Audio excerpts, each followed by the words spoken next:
not a stranger to the dark. Hide away, they say, we don't want your broken parts. I've learned to be ashamed of all my scars. Run away, they say, no one will love you as you are. But I won't let them break me down to dust. I know that there's a place for us, for we are glorious.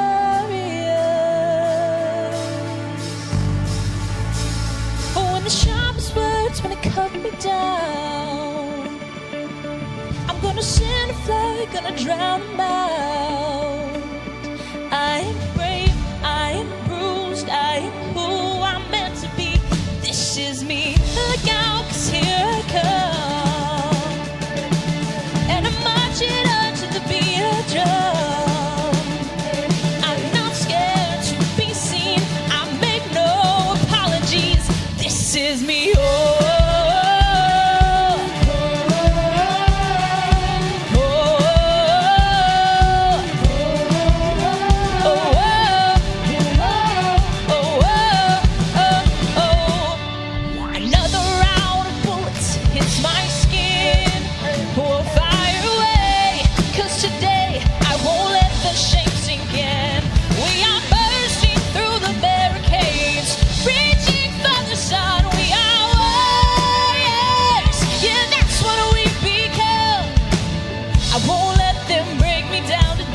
I know that there's a place for us, for we're glorious.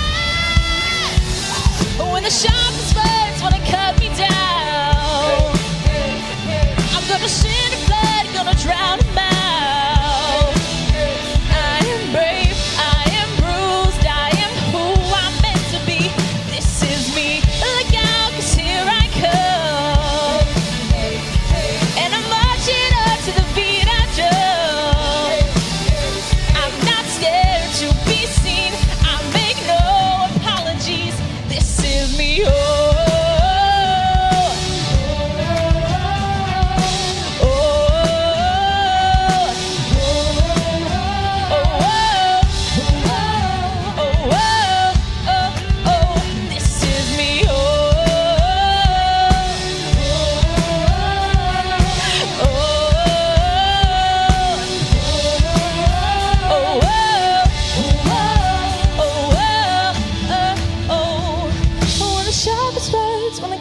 Down.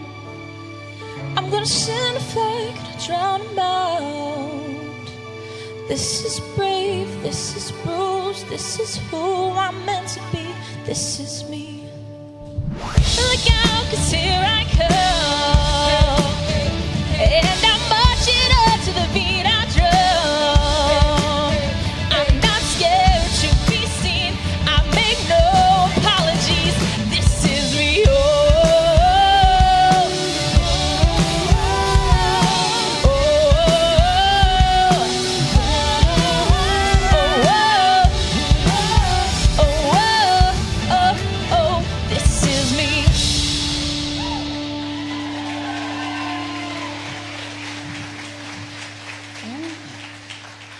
Ladies and gents, this is the moment you waited for.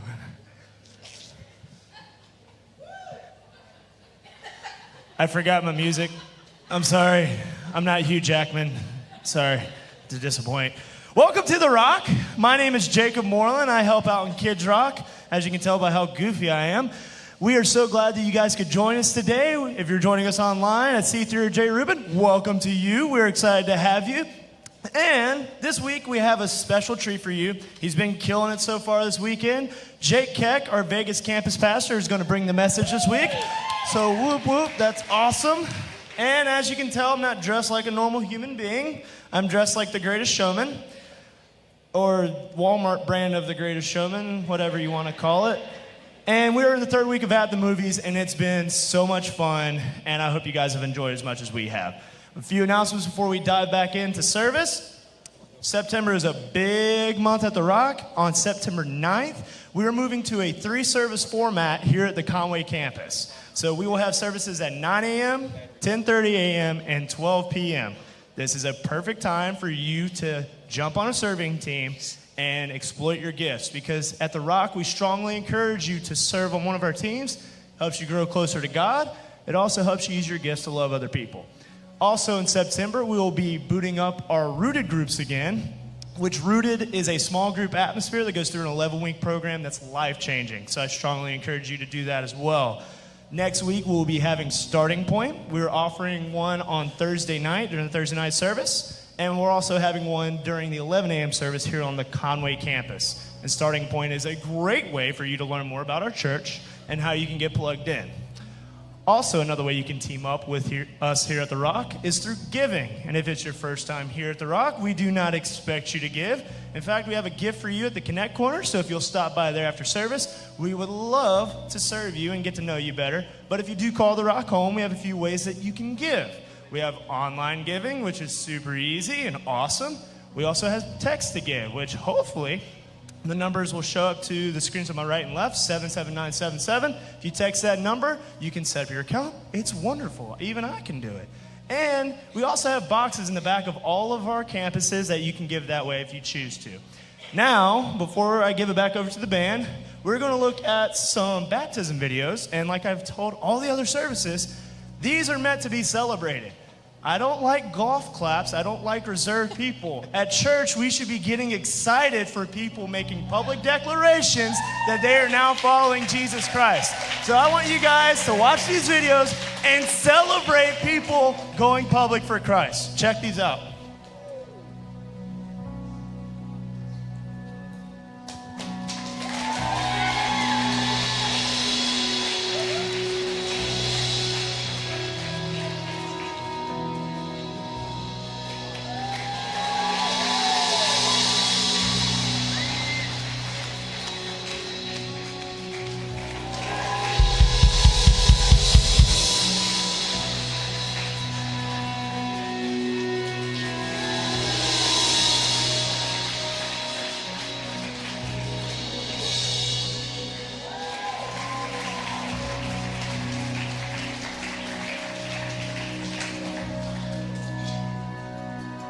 Let's go, Rock Church, up to your feet.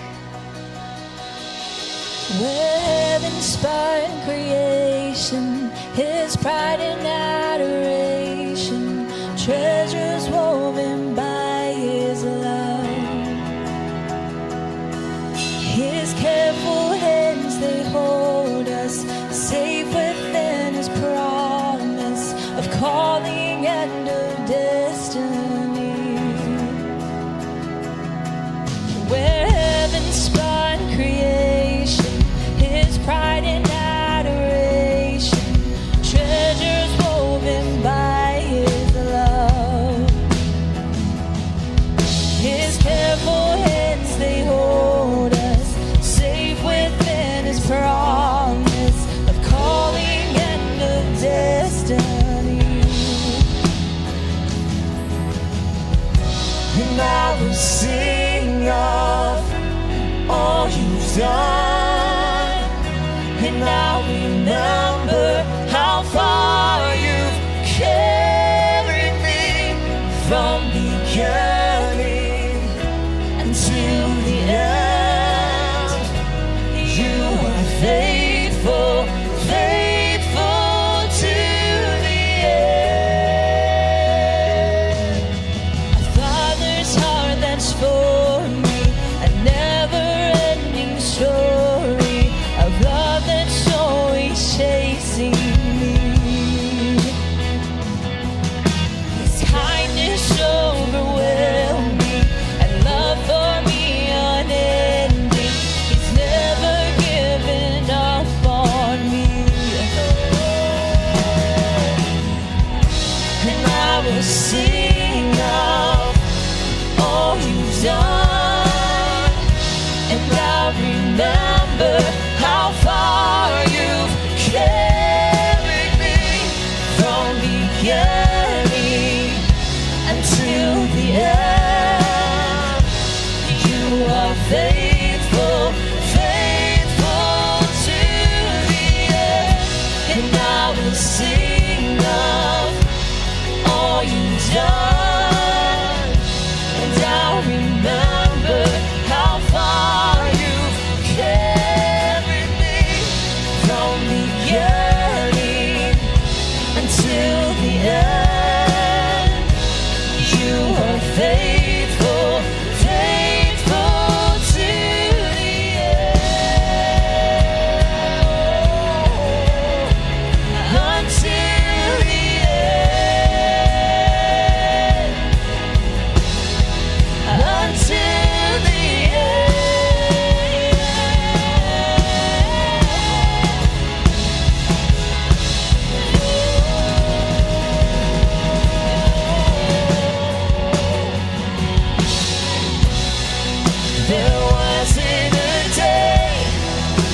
you were by my side.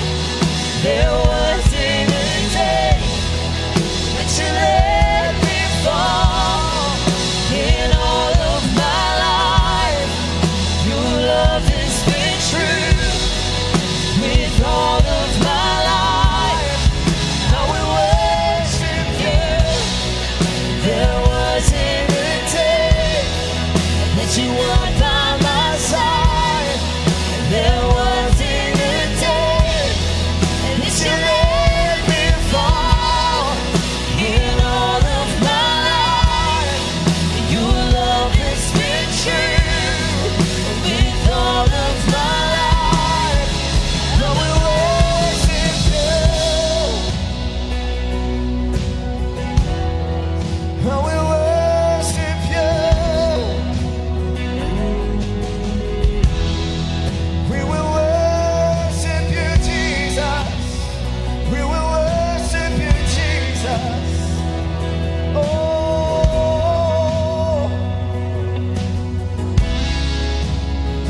Oh, yes, we will. Faithful Father.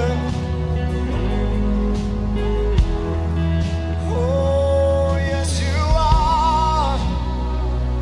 Always faithful. Always faithful. There won't be a day.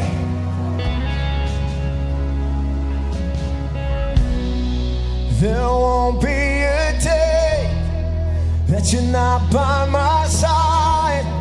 There won't be a day that you let me fall. In all of our lives, your love will be true. With all of our lives, we will worship you. There won't be a day, come on, church, that you're not by my side. There won't be a day that you let me fall. In all of our lives, your love will be true. With all of our lives, we will worship you. We will worship you. Oh, we will worship you.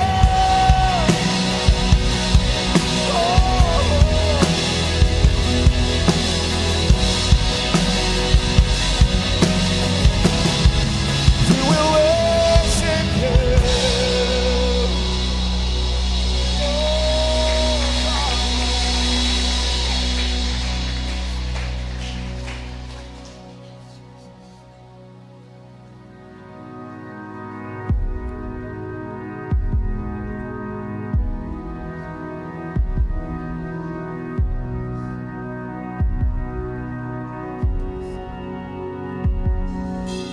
Peace, bring it all to peace. The storm surrounding me, let it break at your name. Still, call the sea to still, the rage in me to still every wave at your name. Jesus, Jesus, you make the darkness tremble. Jesus, Jesus, and you silence fear. Jesus, Jesus, you make the darkness tremble. Jesus, Jesus.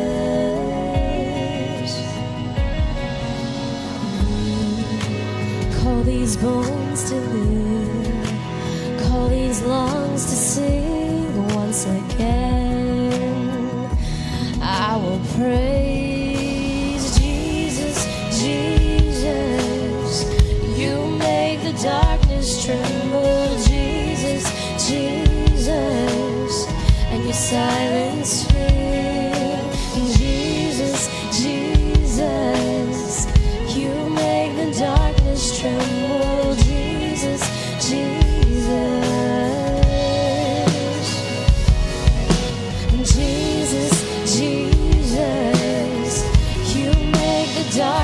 tremble. Jesus, Jesus, and you silence fear. And Jesus, Jesus, you make the darkness tremble. Jesus, Jesus, 'cause your name is a light that the shadows can't deny. Your name cannot be overcome. Your name is alive, forever lifted high. Your name cannot be overcome. 'Cause Jesus, Jesus, you make the darkness tremble. Jesus, Jesus, and you silence fear. Jesus, Jesus, you make the darkness tremble. Jesus, Jesus.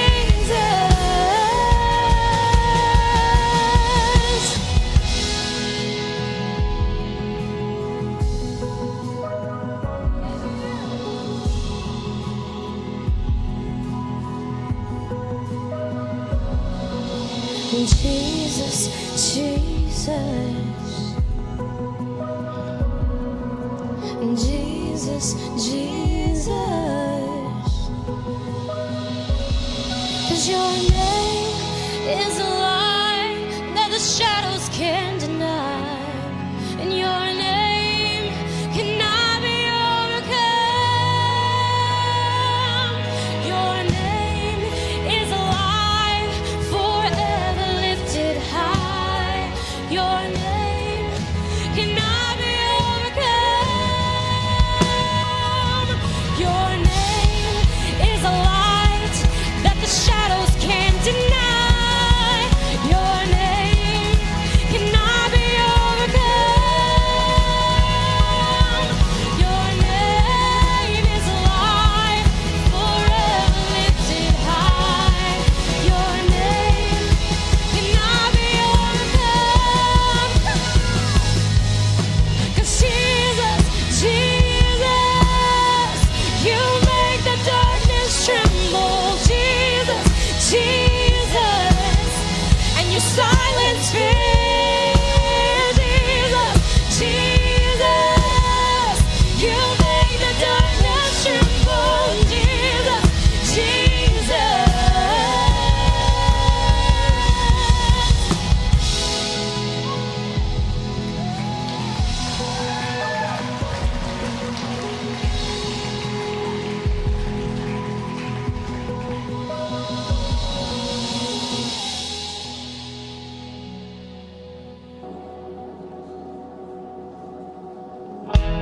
Come on, church.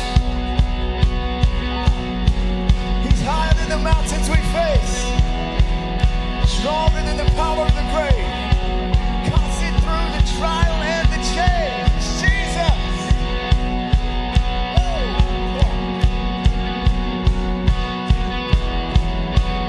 I'm gonna push you this morning, church.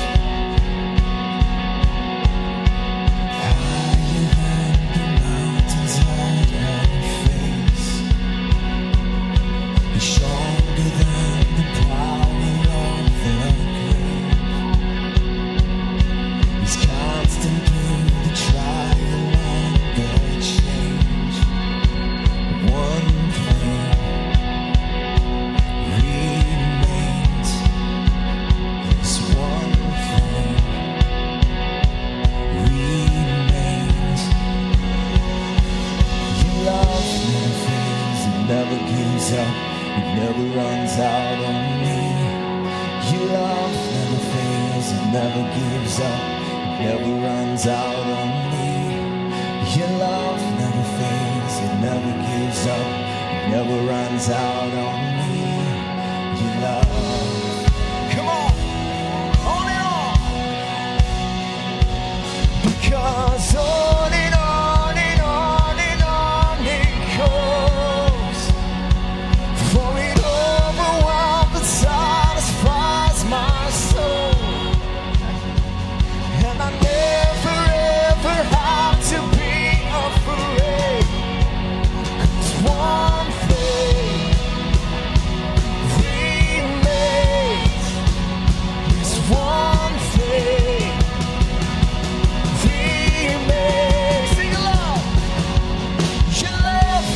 fails, it never gives up, it never runs out on me. Your love never fails, it never gives up, it never runs out on me. Your love never fails, it never gives up, it never runs out on me. Your love,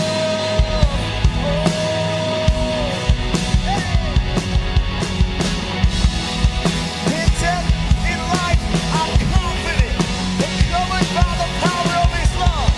Come on, let's sing this out, church. In death, in life, I'm confident and covered by the power of Your great love. My debt is paid.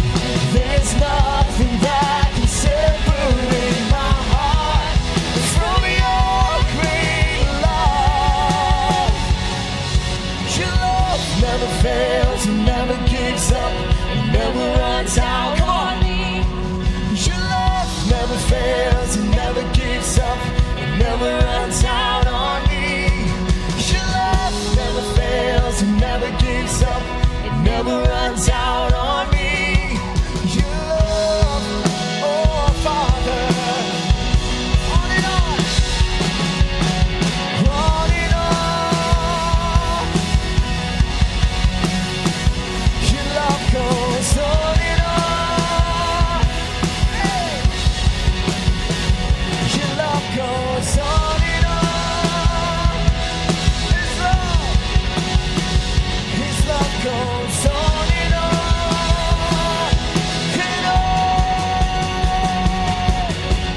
On and on and on and on it goes. For it overwhelms and satisfies my soul.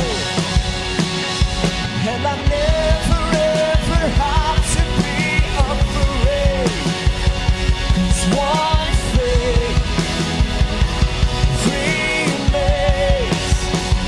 Yes, one thing remains. Come on, you better shout in this place, church. Yeah, Jesus. Oh, God. Hey.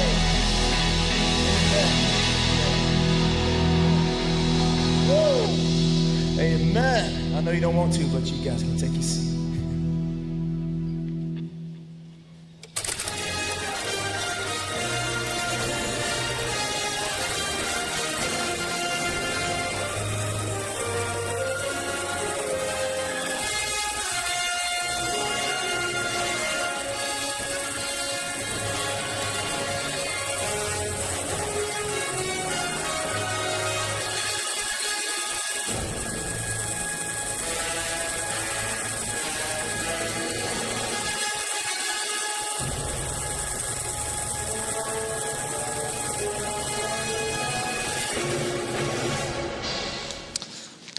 SpongeBob SquarePants.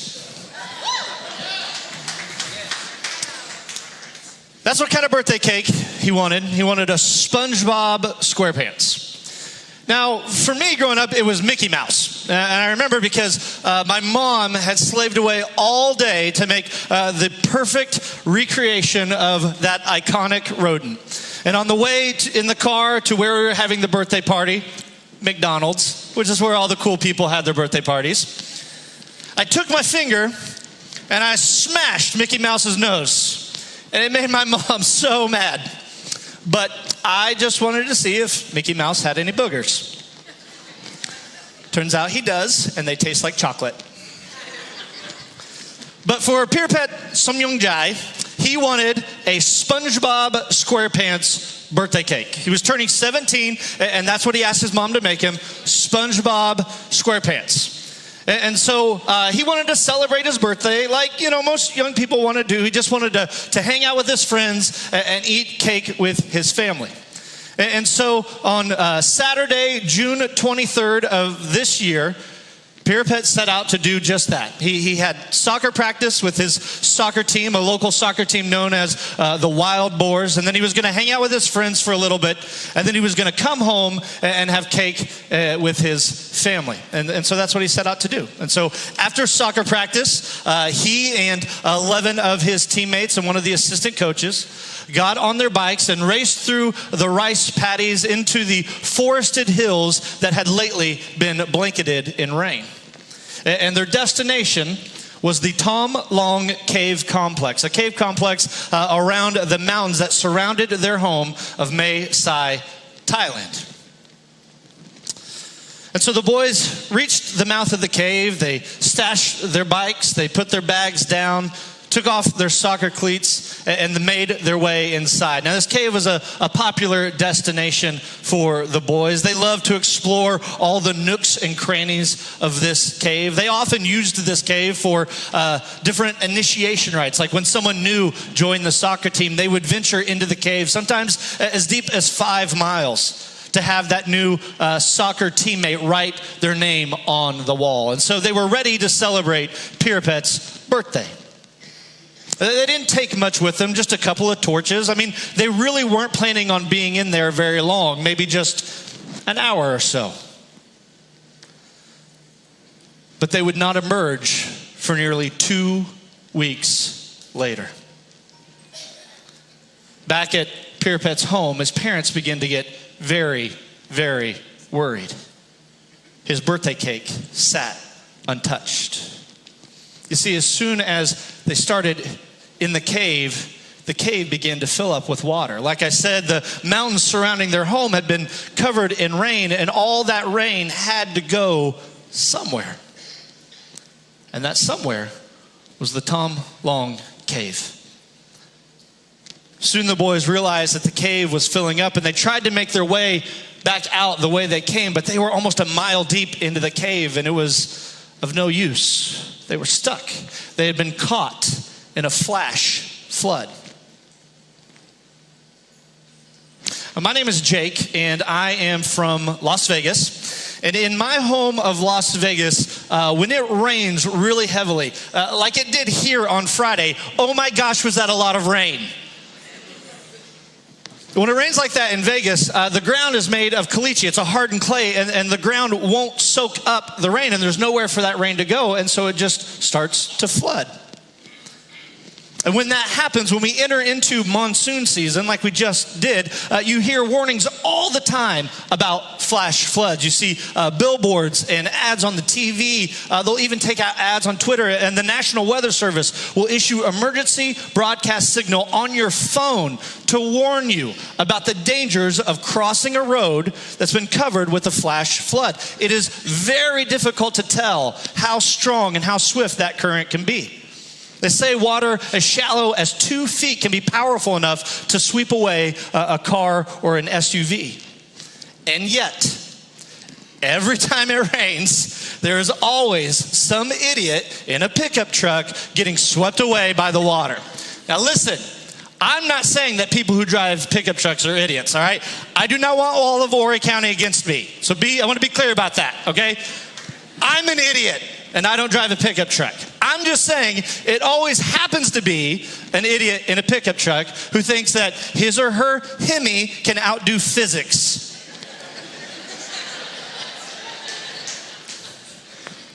Did you know flash floods are the #1 cause of death related to weather? More than hurricanes, more than tornadoes, more than lightning strikes, flash floods kill more people in America than any other weather-related cause of death. And almost all of the deaths due to flash floods are due to guys or gals in pickup trucks trying to make their way across a flooded street. So the boys found themselves in this cave, and they were trapped, nowhere to go. Quickly, their torches ran out, and it was completely black. They found some rocks, and they began to dig in the side of the cave. Later, one boy would say they were hoping to maybe dig their way out, but they only made it about 12 feet. feet. And so they huddled together in this small cavern on this tiny little piece of rock to keep warm. They didn't have any food. Like I said, they were only planning on being there about an hour. The only sustenance they had was some water that was making its way through the rocky cave that they could drink. And so, sitting on that tiny little rock, a mile deep into the cave with no food, little water, no light, you can imagine fear began to creep in. Hope began to be lost. They had no idea if anyone knew where they were. They had no idea if anyone was going to come after them. They had no idea if they would ever see their friends and family again. No light, no food, no hope. It reminds me of a scene we're going to talk about in a movie today. And I'll be honest, right before, while that video was playing, I tried to get this to work, and it's not working. So, hey. Well, we're at the very end. We got to go back to the beginning. No one told me we need to rewind. Here we go. Okay. We're in this series at the movies. Ta-da. And we're going to talk about The Greatest Showman. This series at the movies, we're taking a look at some recent blockbusters. We're just kind of breaking them down and seeing what we can learn about God and learn about ourselves and learn about life through these movies. And I loved this movie. I thought this movie was awesome. I loved seeing the greatest show on earth come to life on the big screen. And to be honest, I love musicals. I do. I'm a big fan of musicals. And before you come after me, I know we just went through this series about grit and everybody got a man card, but listen. 2 weeks ago, our lead pastor, Josh, stood on this stage and said that one of his favorite movies was How to Lose a Guy in 10 Days. And you didn't rush the stage and take his man card, so you can't have mine either just because I like to hear Wolverine sing. So, like I said, so this movie is about P T Barnum, the famous father of the circus. And I don't know how I'm supposed to talk about this movie and not ruin it for you if you haven't seen it. So if you haven't seen it, I'm pretty much going to ruin the whole thing. Sorry, not sorry. All right. So P T Barnum is born dirt poor. No money. He's the son of a poor tailor. And early we see him falling in love with Charity, the daughter of a wealthy family. Well, soon, Barnum's father dies and it leaves him with nothing. He's living on the streets, doesn't have a thing. But he loves Charity, and Charity loves him. And so he sets off, he joins the railroad, hoping to amass enough wealth to come back and reach Charity's family status so he can win her over.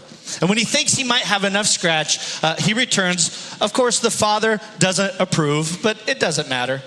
Charity loves Barnum, and she leaves her life of luxury to go be with the man she loves. And throughout the film, you hear Barnum constantly saying, I want to give you a better life. I can give you more than this. I can give us the wealth you once enjoyed, the life you once had. And the whole time, Charity just continuously reassures him, no, Barnum, you don't understand. If I have you, I have everything I need. If we are together, if we can be a family, if we can build a home, then I have everything I need. And soon that home is joined by 2 daughters. So I said that there was a scene that reminded me of the situation that these soccer kids found themselves in Thailand. Early in the movie, Barnum, after he marries Charity, he's working this dead-end job for a trading company, accounting job. And he's always trying to find and scheme ways to make more money. And one day he's sitting at his desk and his pencil breaks. And he gets up to go over and sharpen his pencil. And as he's sharpening the pencil, he looks out across the window and he sees an office building where a bunch of old men are working. And then he looks to the left and he sees a graveyard. And you can see as the gears of that pencil sharpening mechanism, pencil sharpener, I guess is what they call it nowadays. As the gears of that turn, you can see the gears in his head turning, and he looks out and he says, that's my life. That's what's ahead of me. Work and then die. And you can just see him thinking, I want more than this. There's got to be more to life than this. But that graveyard is just sobering him to the fact that death is staring him in the face. Soon his hopelessness only grows. His boss comes into the scene, and his boss informs him that all their trading vessels have been sunk to the bottom of the ocean, and their company is bankrupt.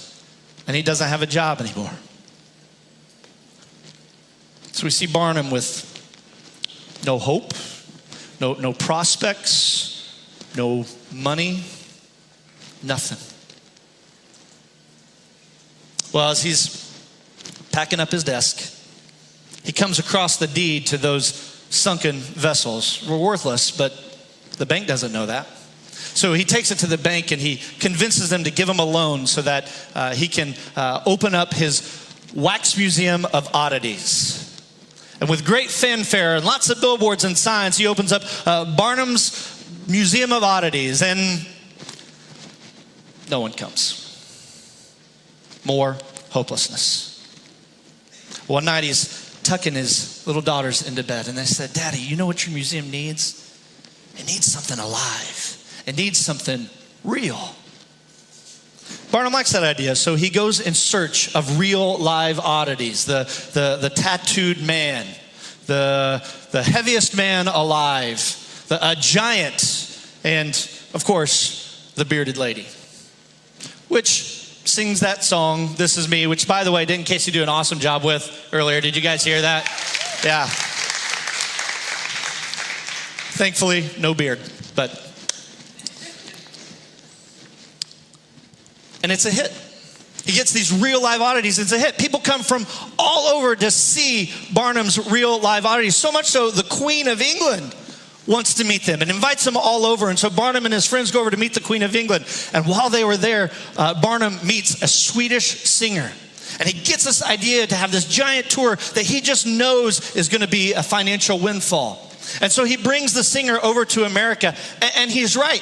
So much so, Charity's parents, the symbol of wealth and status in the movie, show up to the premiere. And he's done it. He's reached the level he wants to reach. He's wealthy, and he goes on tour with her. And Barnum seems to achieve everything he's ever wanted. The only problem is, what he doesn't realize is that it's cost him everything. Barnum has alienated his friends. He returns from the tour to find that his beloved circus has burned to the ground. And his wife has left him and taken her 2 daughters. Barnum is broke. Scandal surrounding the tour has left him devastated, both financially and emotionally. Barnum thought he had everything he ever wanted, and it's left him with nothing. No hope. And it's at this point of the movie that Barnum realizes it wasn't the fame that he wanted. It wasn't the money. It wasn't the prestige. All he wanted was to be in a community where he was surrounded with those who loved him and those he loved. In other words, all Barnum simply wanted to do was go home.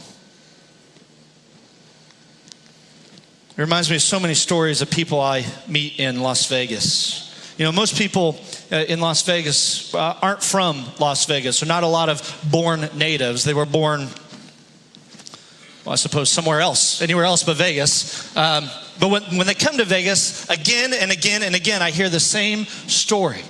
They all come to Vegas with a dream. And usually it's a dream to make a lot of money. And they come to Vegas and they dive in to everything that they think Las Vegas is about. The clubs and the lights and the girls and the drugs and the party scene and all that. And again and again and again, I hear the same story that eventually the money runs out. Eventually the friends leave, and eventually the dream dies. And if a person isn't careful, they'll find themselves alone. They'll find themselves isolated. It's why I'm so excited to be starting the newest campus of The Rock in downtown Las Vegas. Because I want for the people...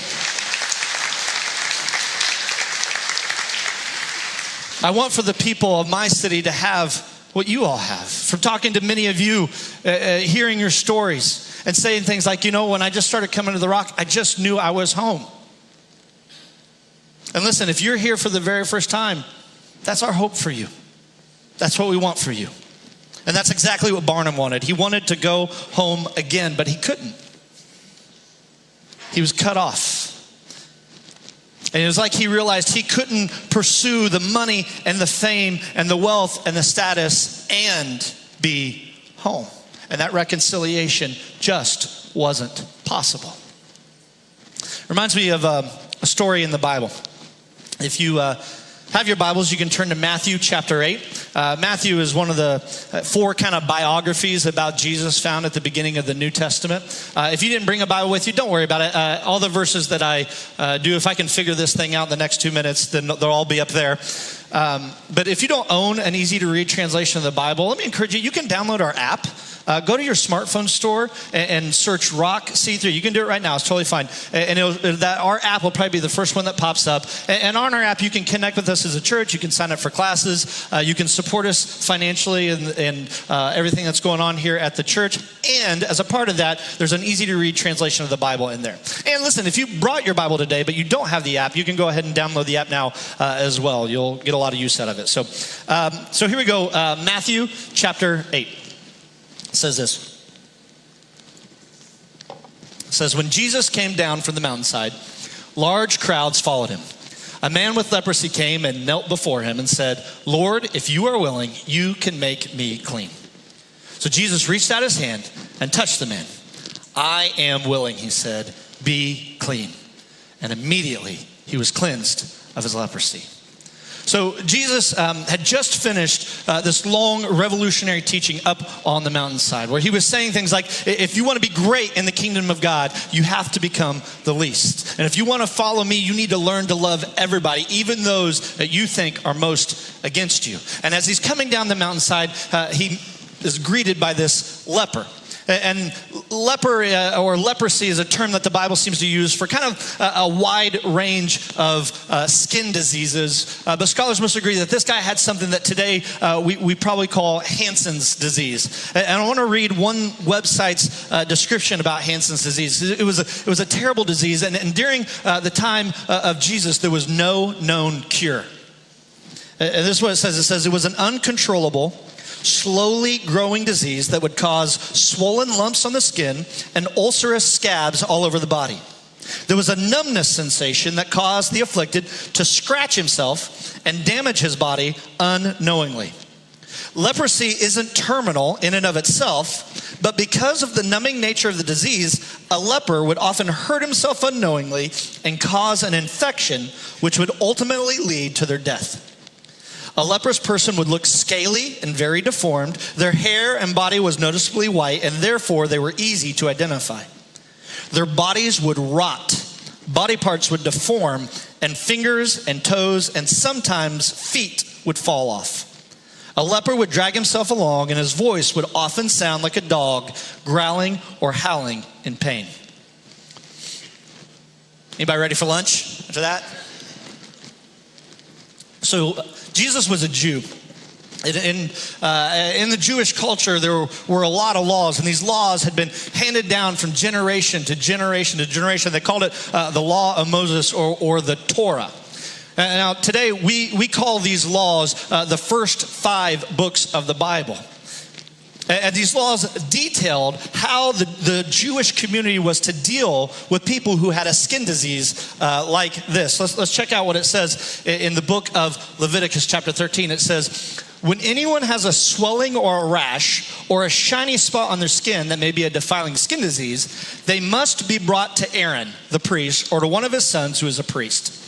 And the priest is to examine the sore on the skin, and if the hair in the sore has turned white, and if the sore appears to be more than skin deep, it is a defiling skin disease. When the priest examines that person, he shall pronounce them ceremonially unclean. Now, to you or I, this idea of being unclean may not be that big of a deal, right? Like, I had a roommate in college who often smelled unclean, and that guy could get a date every now and then. So, like, what's the big deal, right? Well, it was a massive deal in the Jewish culture. If you were unclean, you couldn't be a part of community life. Like, see, all of the Jewish community life revolved around church, what they called the synagogue or the temple.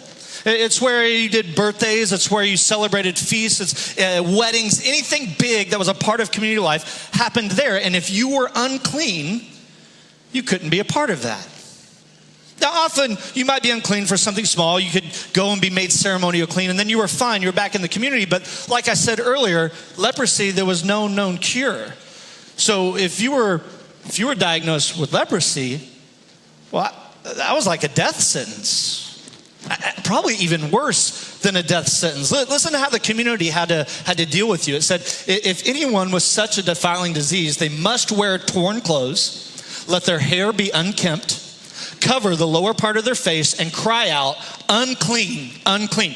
Everywhere they went, for the rest of the time of their life, they had to shout this out, unclean, unclean. And as long as they had the disease, which was forever, they remain unclean. They must live alone. They must live outside of the camp. Can you imagine? Being separated from everyone you've ever known or loved. Never being able to hold your spouse again. Never being able to touch your child. Never being able to go on a date. To get married, to have kids, to have a career. Completely isolated and alone. Disconnected. Wanting nothing more than to be able to go home. But to have no hope. But this day, to the leper, this day was different. See, he had heard about this man. This man who had helped the lame man to walk again. And that man was coming down the mountain. He had heard about this man who had given sight to the blind. And that man was coming down the mountain. This man seemed to have the power to heal the sick. Maybe even a leper like him. And so the leper throws himself down at the mercy of Jesus. And he says, if you are willing, you can make me clean. But you have to understand, he's not just saying, if you are willing, you can make me disease free. He's saying, if you are willing, you can make me whole. You can put me back into the community. You can give me my life back. You can allow me to go home. In the Greatest Showman, Barnum realizes it's not money. It wasn't power. It wasn't the fame. It wasn't being the greatest showman that he wanted. What he wanted was to go home. And so at the climax of the movie, Barnum sings out a song that says, from now on. And he says, from now on, my eyes will not be blinded by these lights. He's saying, from now on, my priorities will be correct. From now on, I will put my family above fame. From now on, I will be home. Well, word of the rescue mission to rescue these boys traveled throughout the world. I don't know if it dominated the news here in South Carolina like it did in Vegas, but it was all over the news. I mean, people from the United States, the UK, from Australia came to see if they could help rescue these boys. Cave experts and diving experts and cave diving experts all came to see if they could help. Eccentric billionaire and future evil villain Elon Musk even donated some spare space rocket parts to see if he could make a submarine to get these boys out. And 5 days after the first diver popped his head above the water, and 2 weeks after those boys first entered the cave, they began to exit one by one. And you imagine how they felt as they were huddled up on that tiny little rock. And the first glimpse of light began to break through that murky water. when that first diver popped his head up and said, "You have been found. You're going to get to go home." Now, I don't know about these boys, but I would imagine for the rest of their lives, there's going to be pre-cave and post-cave, right? Like there was the way that birthday cake was going to taste that night, and there's a way that birthday cake is going to taste when you finally get it, right? There was the way things were before and the way things will be from now on. See, a from now on moment is exactly what Jesus gave the leper. For the leper, there was before he met Jesus and after he met Jesus. And I love, as the Bible tells a story, it says that before Jesus healed him, Jesus reached out and he touched him. A better translation of that word might be, Jesus took a hold of him. And I love that detail because you see, for Jesus to do that, that would have been against the law. I mean, this leper broke the law approaching Jesus, an unclean person approaching a clean person. And Jesus broke the law when he reached out and touched him. But you see, for Jesus, doing the right thing was above the law. And so Jesus touched the diseased man. He didn't wait till after he healed him. He met that man right where he was, disease and all. And he said, "I am willing. You're clean. You can go home."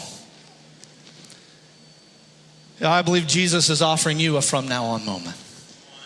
And I think that from now on moment might be different for all of us in this room. For some of us in this room, from now on means when we go home.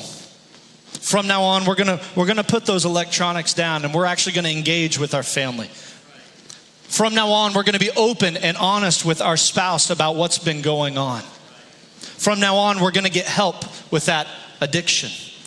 From now on, we're gonna care a little bit less about what others think and a little bit more about what God thinks.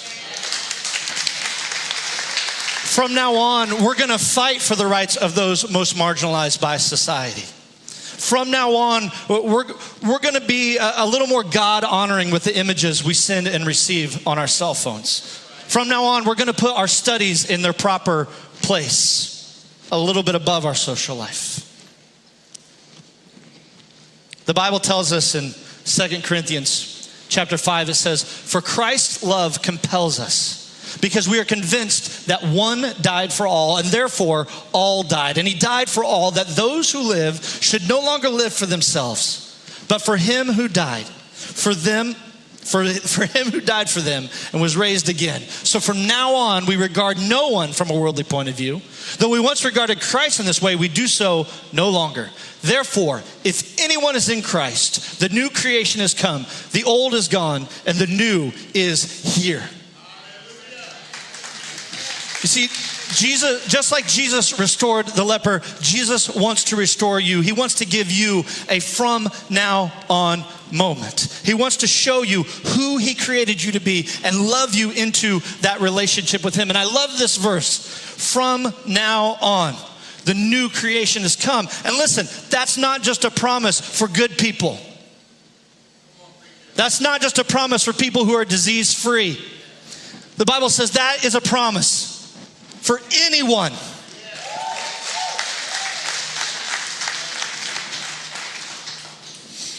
As we move into this time of response, I want to show you a picture.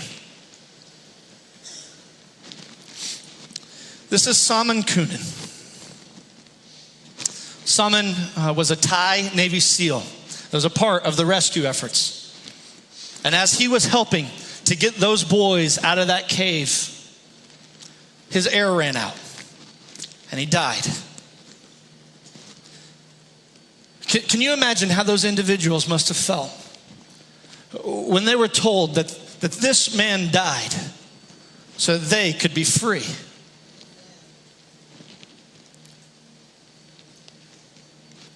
I can.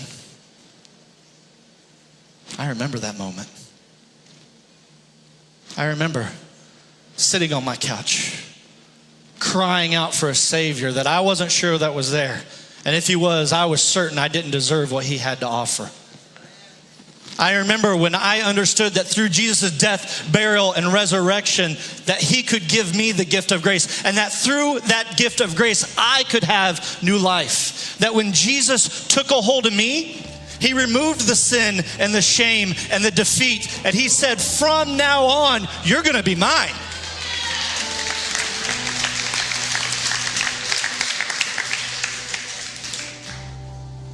And that's what he wants for you too. Some of you in this room might need a from now on moment. Maybe for too long you've believed what the world has told you. That you're unloved, that you're not valuable, that your story doesn't matter, that you can't go home. Y'all, here as a church, we're here to tell you, you are loved. You are valuable. Your story matters. And you can go home. I always love anytime we're able to show baptisms. It's such a perfect image of a from now on moment. Of connecting with God, discovering what Jesus has for you, and responding through baptism. Maybe that's what you need. Maybe that's the from now on moment you need today. And if that's you, after service or during this response time, you can head back to the Connect corner back there. If you're watching online or at one of our C3 locations or at J. Rubin, you can talk to a host. And they can walk with you and help you discover how you can have a from now on moment. During this response time, we're also going to make communion available. We'll make this available every week. And I love that because every week it gives me a chance to say, from now on. And it's a piece of bread and a cup of juice that reminds us and allows us to connect with the sacrifice and the free gift of grace that God gives us. So wherever you're at, whatever kind of from now on moment you need, I pray that you'll do that during this response time. I'm going to pray, and then we're going to sing a song. God, thank you so much for your sacrifice. Thank you for loving us so much that you came to be with us. That you said, from now on, I will be with my kids, and they can be home. So God, as we move into this response time, I pray that our hearts would be open. I pray that you would speak to us. That you would give us a from now on moment, whatever that is. Lord, I pray this in the name of your son, Jesus, who died for us. Amen.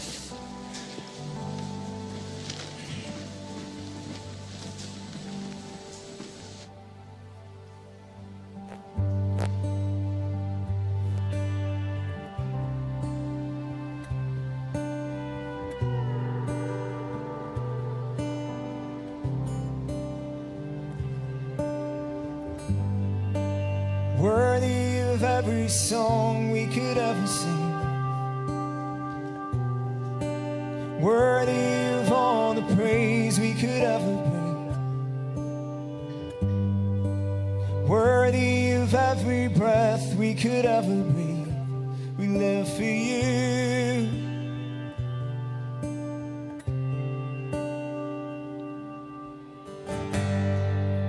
Jesus, the name above every other name. Jesus, the only one who could ever save. Worthy of every breath we could ever breathe.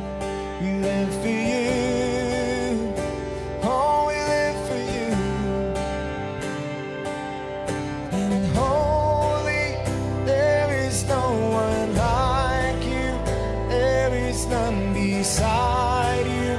Open up my eyes in wonder and show me who you are and fill me with your heart and lead me in your love to those around me.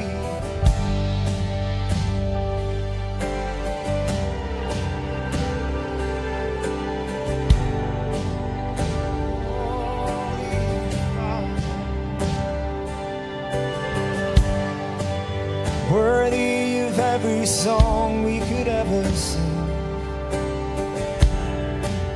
Worthy of all the praise we could ever bring.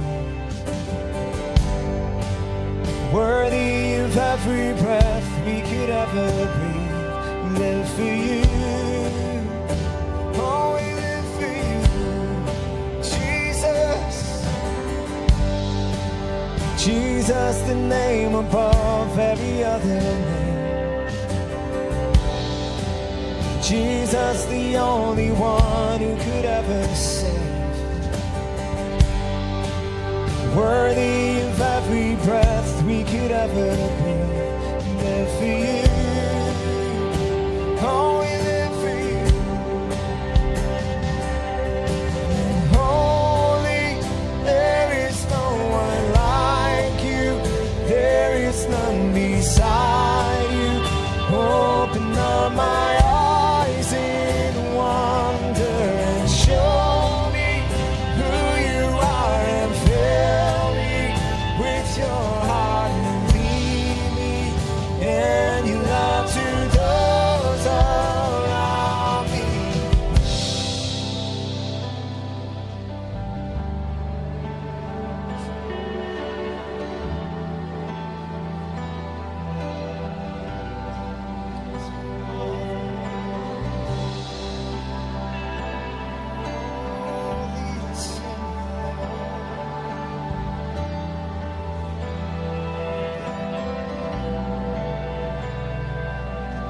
And I will build my life upon your love.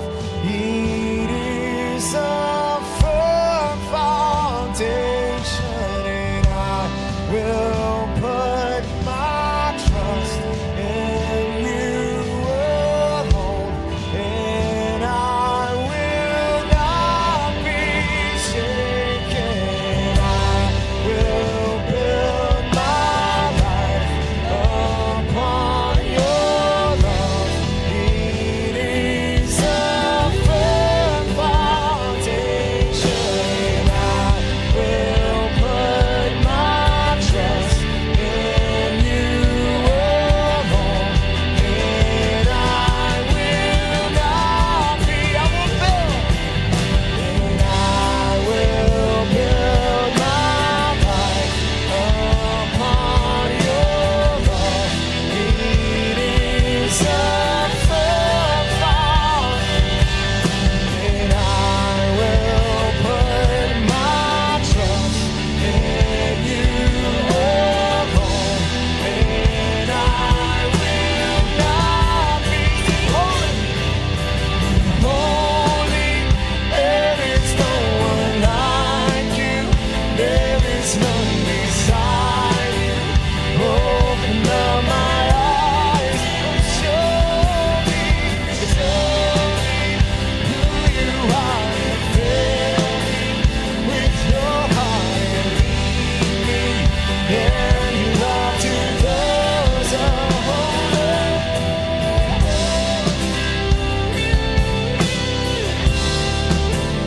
There is none beside you. Open up my eyes in wonder and show me who you are and fill me with your heart and lead me and your love to those. I will build.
proclaim this morning, church. And I will build my life upon your love.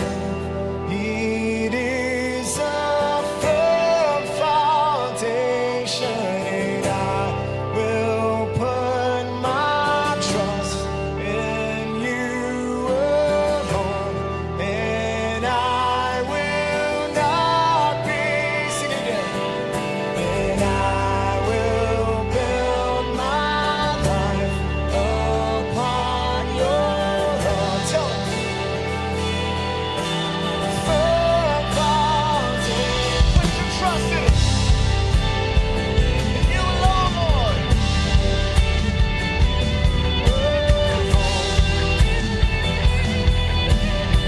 Come on. And I will build my life upon your love. So firm, put your trust in it. My trust in you alone, and I will not holy, there is no one like you. There is none beside you. Open up my eyes and show me who you are, and fill me with your heart and lead me.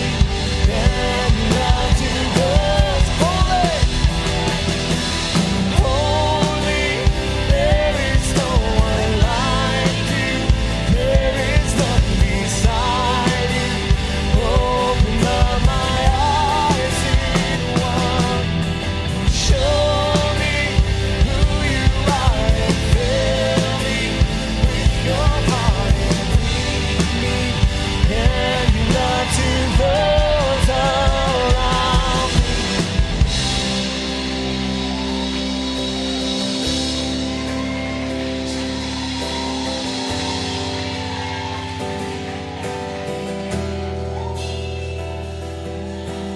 Holy, there is no one like you. There is none beside you. Open up my eyes in wonder and show me who you are and fill me with your heart and lead me. And you love to those